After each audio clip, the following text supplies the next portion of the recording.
Moby-Dick, or the Whale, by Herman Melville. Chapter 58, Brit. Steering northeastward from the Crozettes, we fell in with vast meadows of Brit, the minute yellow substance upon which the right whale largely feeds. For leagues and leagues it undulated round us, so that we seemed to be sailing through boundless fields of ripe and golden wheat. On the second day, numbers of right whales were seen, who, secure from the attack of a sperm whaler like the Pequod, with open jaws, sluggishly swam through the Brit, which, adhering to the fringing fibers of that wondrous Venetian blind in their mouths, was in that manner separated from the water that escaped at the lip. As morning mowers, who side by side slowly and seethingly advance their scythes through the long wet grass of marshy meads, even so these monsters swam, making a strange, grassy, cutting sound, and leaving behind them endless swaths of blue upon the yellow sea. Well, that part of the sea known among whalemen as the Brazil Banks does not bear that name as the banks of Newfoundland do, because of there being shallows and soundings there, but because of this remarkable meadow-like appearance caused by the vast drifts of Brit continually floating in those latitudes where the right whale is often chased. But it was only the sound they made as they parted the Brit which at all reminded one of mowers. Seen from the mastheads, especially when they paused and were stationary for a while, their vast black forms looked more like lifeless masses of rock than anything else. And as in the great hunting countries of India, the stranger at a distance will sometimes pass on the plains recumbent elephants without them knowing them to be such, taking them for bare, blackened elevations of the soil. Even so, often with him, who for the first time beholds this species of the leviathans of the sea. And even when recognized at last, their immense magnitude renders it very hard to really believe that such bulky masses of overgrowth can possibly be instinct in all parts with the same sort of life that lives in a dog or a horse. Indeed, in other respects, you can hardly regard any creature of the deep with the same feelings that you do those of the shore. For though some old naturalists have maintained that all creatures of the land are of their kind in the sea, and though taking a broad general view of the thing, this may very well be, yet coming to specialties where, for example, where does the ocean furnish any fish that in disposition answers to the sagacious kindness of the dog? The accursed shark alone can in any generic respect be said to bear comparative analogy to him.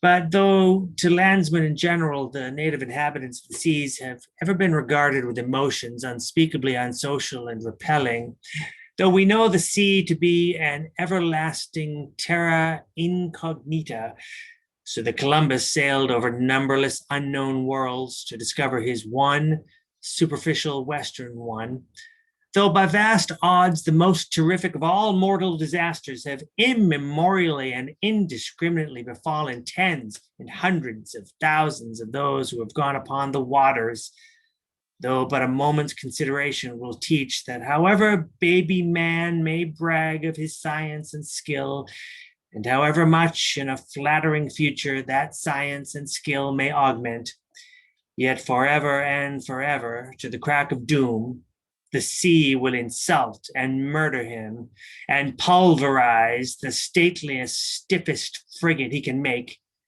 Nevertheless, by the continual repetition of these very impressions, man has lost that sense of the full awfulness of the sea which aboriginally belongs to it. The first boat we read of floated on an ocean that with Portuguese vengeance had whelmed a whole world without leaving so much as a widow. That same ocean rolls now. That same ocean destroyed the wrecked ships of last year. Yea, foolish mortals, Noah's flood is not yet subsided. 2/3 of the fair world it yet covers. Wherein differ the sea and the land, that a miracle upon one is not a miracle upon the other? Preternatural terrors rested upon the Hebrews when under the feet of Korah and his company the live ground opened and swallowed them up forever. Yet not a modern sun ever sets, but in precisely the same manner the live sea swallows up ships and crews.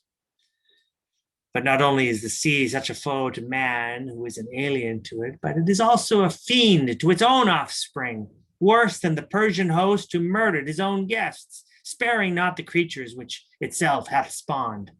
Like a savage tigress that, tossing in the jungle, overlays her own cubs, so the sea dashes even the mightiest whales against the rocks and leaves them there side by side with the split wrecks of ships. No mercy, no power but its own controls it, panting and snorting like a mad battle steed that has lost its rider. The masterless ocean overruns the globe.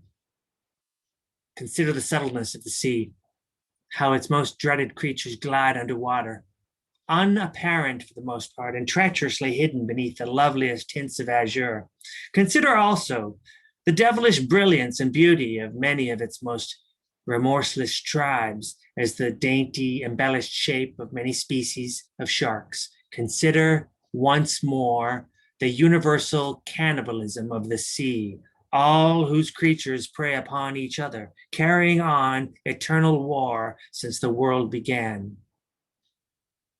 Consider all this, and then turn to this green, gentle, and most docile earth. Consider them both, the sea and the land, and do you not find a strange analogy to something in yourself? For as this appalling ocean surrounds the verdant land, so in the soul of man there lies one insular Tahiti, full of peace and joy, but encompassed by all the horrors of the half-known life. God keep thee. Push not off from that isle, thou canst never return.